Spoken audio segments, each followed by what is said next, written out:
Hello children, how are you? Today we will do the second part of water resources. In the first part of water resources we have discussed what is the importance of water resources, what is irrigation, why is irrigation needed, and the primitive methods of irrigation. Today we will discuss the modern methods of irrigation. Now under modern methods first comes tube wells.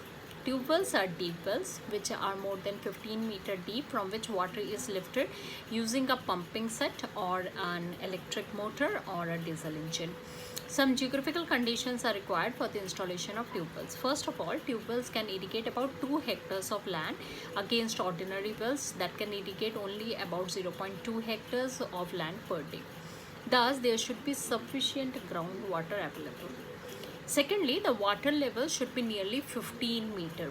If it is more than 50 meter deep, the cost of pumping out becomes too much of uneconomical. To extract water from tube wells during the time of need, regular supply of cheap electricity is another very important requirement. And the last point is the soil in the neighborhood should be fertile so that there is a demand for irrigation, and so that the construction of operation can be recovered by increasing the farm production. Now, what are the advantages of tube well? First of all, tube wells can irrigate 10 times the area that are irrigated by ordinary wells. Tube wells are operated by electrical motors or diesel motors, and as a result, water can be extracted from greater depths. They are most suitable in areas where canal irrigation is not possible. Tube wells are independent source of irrigation and can be used anytime and anywhere by the farmers. Chemicals mixed with water from tube wells add to the fertility to the soil. But they, at the same time, they also have their own disadvantages. Firstly, as compared to canal irrigation, tube wells can be used to irrigate relatively limited area. Farmers have to spend money on electricity as well as diesel, whatever the way they are using. Brackish tube wells are unfit for cultivation. Since tube wells draw large volume of water, they lead to depletion of groundwater. Punjab and Haryana are currently facing such problem in areas where rice is cultivated. During drought, the level of groundwater drops and water is unavailable, which is most needed. Tube wells are irrigated. Tube well irrigation is commonly practiced in Uttar Pradesh, Punjab, Haryana, Rajasthan, and Madhya Pradesh. Now comes perennial canals. Perennial canals are a very effective source of irrigation in areas of low relief, deep fertile wells, soils, perennial source of water, and extensive command areas. Now, what are the advantages of perennial canal? First of all, these canals are perennial source of irrigation and supply water when needed most, like even in the drought conditions can be handled, and they help in increasing farm production. Canal water carries sediment, which when deposited on the soil increases further fertility of the soil. Some canals are a part of multi-purpose projects and provide a cheap source of irrigation. Initial cost involved in canal irrigation, although is high, but it is a cheaper source in the long run. So what are the disadvantages? The canal water soaks into the water and leads to a problem of water logging along the canal route. Second is excessive flow of water increases groundwater level and increases alkaline salts over there, which can make much of the land unfit for cultivation and as such decrease the arable lands. Another very important disadvantage is marshy areas near the canals can become a breeding ground for mosquitoes, which can become a source of malaria or dengue. In the southern state, near the peninsular plateau, canal irrigation is quite prevalent, and it is difficult to dig through the hard rocks and build canals over the plateau region. Canal irrigation is prevalent mostly in Uttar Pradesh, Punjab, Haryana, Andhra Pradesh, Bihar, West Bengal, Madhya Pradesh, Chhattisgarh, Odisha, Karnataka, Tamil Nadu, Maharashtra, and Gujarat. A very important difference between is well irrigation and canal irrigation, which you should go through. So well, it is a cheap source of irrigation, and canal is quite costlier as compared to well. Well irrigation is an independent source of irrigation, while canal irrigation is generally controlled by certain agencies or government. Well irrigation have a excessive increase of salts and the chemicals which further add to the fertility of the soil. But excessive canal irrigation can cause or concentration of salt in the soil, which is not good for the soil fertility. Well can be dug at any convenient place, while there is a limit to the extent of a canal. And in case of well, no payment is required, while farmers have to pay a regular payment in case of the use of canal water.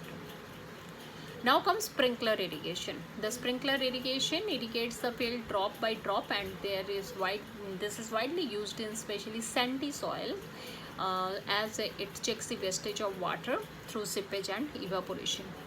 Sprinkler irrigation is a method of practicing irrigation in a manner similar to rainfall. Water is distributed through a system of pipes, usually by pumping, and it is then sprayed into the air through sprinklers so that it breaks up into water drops which falls to the ground. This enables uniform application of water. It has quite many advantages, like no terracing is required. This method is suitable for all types of soil. Doses and application rates are according to the plant, soil type, and the amount of water required by a particular crop. This method is independent of topography of the area, even where there is a slope or what type of relief features they have, sprinklers can be used. There is a possibility of adding fertilizer and pesticides also. There is a possibility of irrigation of other purposes like sprout, frost production, etc., even during the hot periods. But there are disadvantages also. It incurs high operational costs, and because many energy pumps are needed. High investment is required even for equipments including sprinklers and pipes. Debris and sediments can cause clogging, and capital cost is high due to high energy requirements also. It is generally found in Karnataka, Tamil Nadu, followed by Punjab and Haryana. Next comes drip irrigation. Drip irrigation is also known as trickle irrigation or micro irrigation or localized irrigation. It is an irrigation method that saves water and fertilizers by allowing water to drip slowly near the roots of the plants only. So this is done by a network of valves, pipes, tubing and emitters. Drip irrigation for garden consists of a timer, and which is generally set, and a hose, and obviously emitters. This system is also used in farms and greenhouses. There are many advantages of drip irrigation. Firstly, fertilizers and nutrient loss is minimized, which is of utmost importance. So it reduces leaching. Field leveling is not necessary.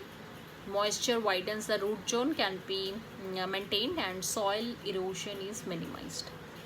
But again, there can be disadvantages. Water is not properly filtered. It can lead to clogging. The sun can affect the tubes and shorten their usual life. It may turn field into fallow lands because the water is only set near the roots, as the rainwater may not be adequate in the arid and the semi-arid regions. It cannot be used for damage control by the night frost. Okay, so this is a very important disadvantage of drip irrigation. Drip irrigation is practiced in Rajasthan, Karnataka, Uttar Pradesh, Maharashtra, Madhya Pradesh, Andhra Pradesh, Assam, Bihar, Haryana, Chhattisgarh, Gujarat, as well as in Himachal Pradesh. Now, as we know, water is a basic need of people, and increase in population, urbanization, irrigation, industrialization, day by day we are using water, which is leading to scarcity of water. So there is an alarming shortage of water which is going to happen in future. So we need to conserve our water. So water conservation means using water very wisely. About 97% of the water on the earth is a saline water, which is not fit for drinking or use in industry or use in agriculture. And the remaining 2% which is locked in polar ice caps and glaciers, or 1% which is available for drinking, this is too little for us. So water conservation also helps to preserve our environment. It reduces the energy required process and deliver water, which is in turn reduces pollution and conserves scarce fuel resources. Water is also polluted by discharging of industrial, municipal waste, residue of chemical fertilizers, pesticide, insecticide, plastic. We are dumping everything into our water resources and thereby polluting it drastically. So water conservation is important due to the following reason. First is over exploitation of underground reserves, which has subsided the underground water to a drastic level. Decreased level of water table has affected the vegetation. Irrigation required a lot of water. Industrialization has increased the demand for water. Increased population will ultimately lead to water scarcity. Sources of surface water getting polluted and need to be a subject of adequate treatment. Now, to overcome this shortcoming, the following steps may be implemented, like development of water saving technologies, minimizing water pollutions, encouraging watershed development, rainwater harvesting, reusing, recycling of water. A very important aspect of conserving water is rainwater harvesting, and a very important question of ICSE also. Now, what is rainwater harvesting? Rainwater harvesting is the process of augmenting the natural filtration of rainwater to recharge the underground water and storing of rainwater in underground reservoirs, dug wells or bore wells, and percolation pits to cater to the demands of water for drinking, domestic as well as irrigation purposes.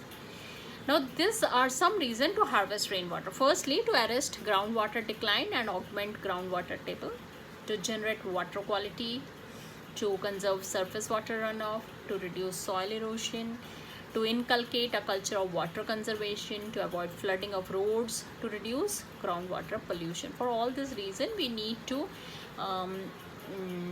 go for rainwater harvesting.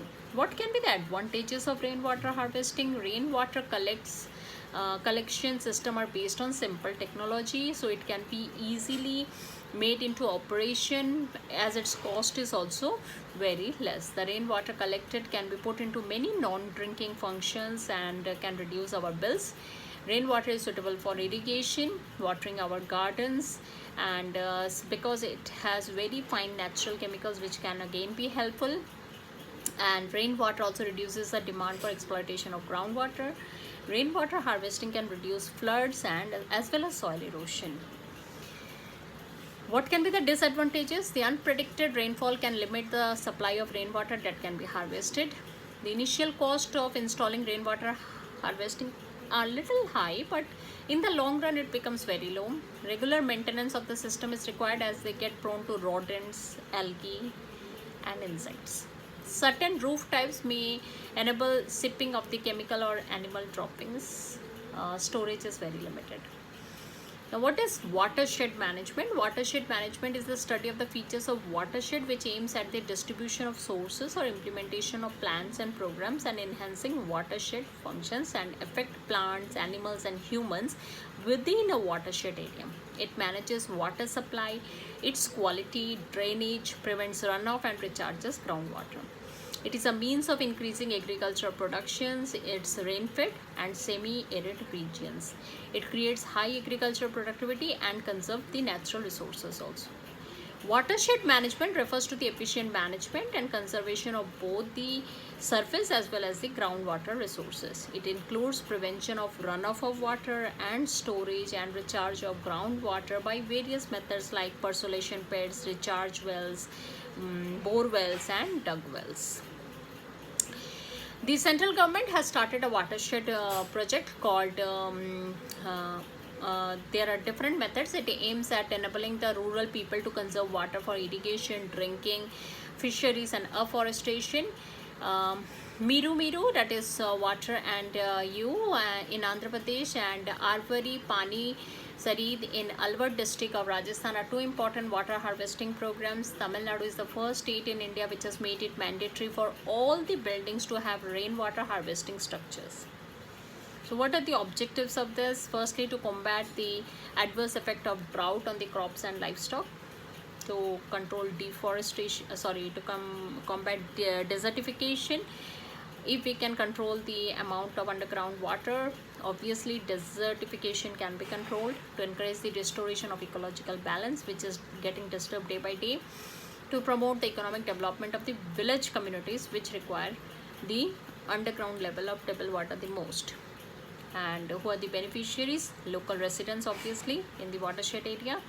Families affected by the less agricultural production, scanty rainfall and land degradation, and obviously landless people who have been granted the land. So these are the most for the modern methods, you have to go through the advantages, disadvantages, and the method. Rainwater harvesting and watershed management are again the most important parts. Thank you.